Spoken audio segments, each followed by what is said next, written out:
Most people who watch this will assume it doesn't apply to them. They'll think, I'm not a pushover. I know how to say no. And then they'll spend the next few minutes recognizing themselves in almost every example. That's not an accusation. It's just how this particular pattern works. Quietly, invisibly, while looking like kindness from the outside.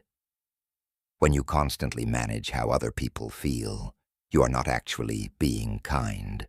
You are avoiding discomfort. There is a fundamental misunderstanding about what it means to be supportive. You might believe that absorbing someone else's frustration, disappointment, or anger makes you a good person. But there is a hidden friction here. You are sacrificing your own baseline to keep their baseline stable. Think about the patterns you repeat daily. You write a message.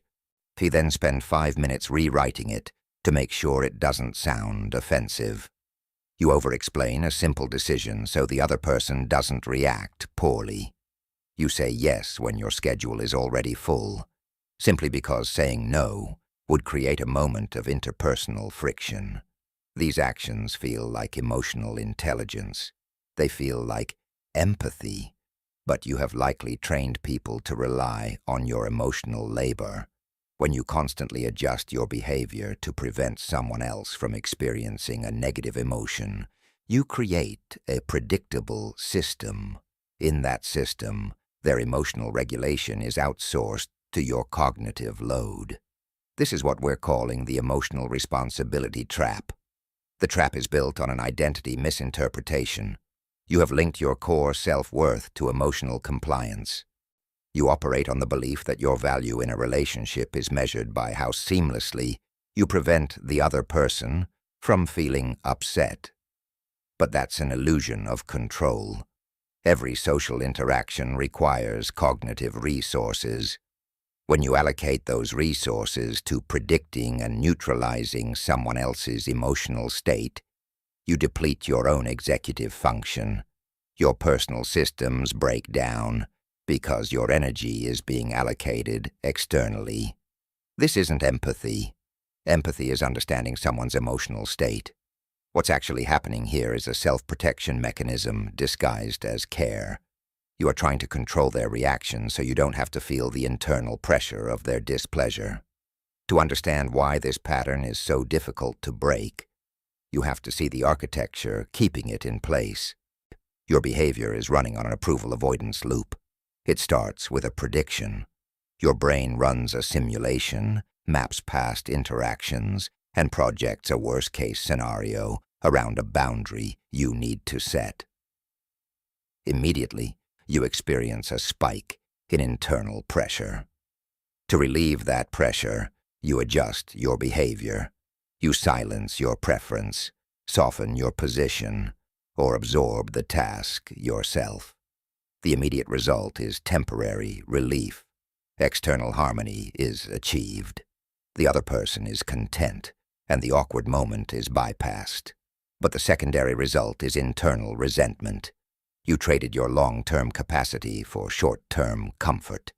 The resentment builds because you abandoned your own structural needs.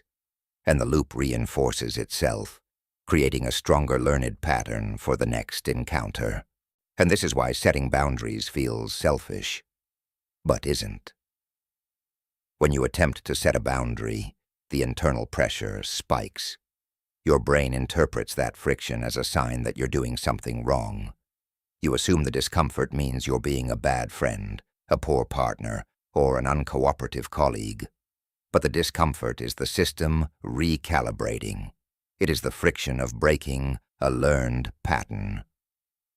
Most boundary advice skips this entirely. It focuses on what to say.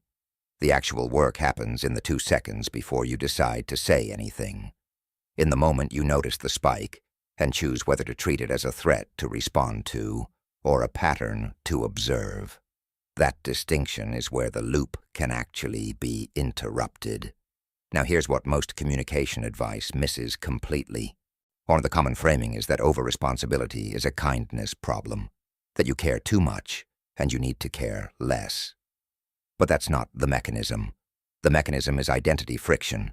You're not managing their emotions because you're exceptionally caring. You're managing their emotions because somewhere along the way, your sense of being a good person became tied to how emotionally smooth things feel around you. If they're upset, something has gone wrong. And your role, implicitly, is to prevent that. That's not empathy. That's a self-concept built on emotional performance, and it requires more energy to maintain than most people realize, because it never fully switches off. To break the emotional responsibility trap, you need a structural shift. The shift is this: move from emotional responsibility to emotional ownership separation.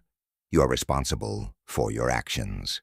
You are not responsible for their reactions.